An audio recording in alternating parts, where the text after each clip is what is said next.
Hi, this is Nicole Brancato. Welcome to the second installment of Vision Music Live's lesson sessions. This week I'll be talking about different ways of practicing scales. The main way I wanted to talk to you today about practicing scales is different rhythms that you can apply to practicing scales.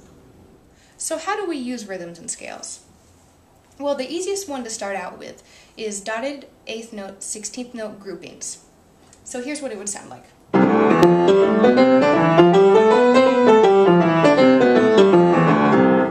That's one way. Then you can reverse it.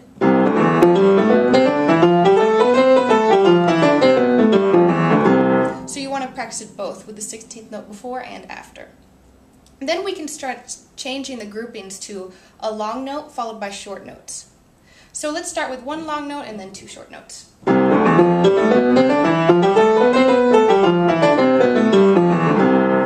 so on. Then you can keep increasing that short note amount. Now what that's going to do is it's going to add a section of velocity in between the longer notes, so it'll help you play that scale faster while still giving you a moment of relief to catch your breath and get your ideas straight. Now that's probably the most notes you'll put in the middle. Another way you can do it, and a more advanced way, is doing different polyrhythms.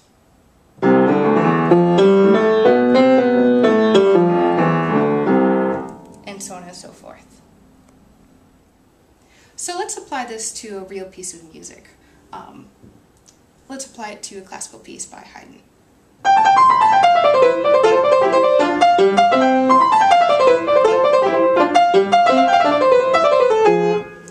And so on and so forth, it goes on. But that whole section of the first movement of the Sonata Hoboken 23 is primarily scalar with the C major scale. And a great way to practice this is using these scalar techniques. So the first way to practice it, like we talked about before, would be using the dotted 8th note, 16th note groupings.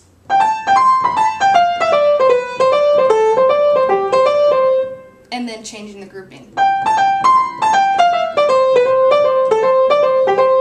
into the reversed way.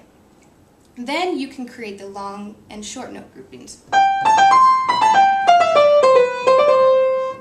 And so on and so forth. Then we can expand those short notes.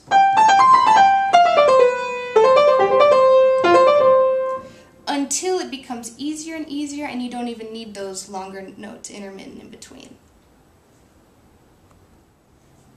Thanks for watching this week's installment of Vision Music Live's lesson sessions. Next week I'll be talking about piano voicings.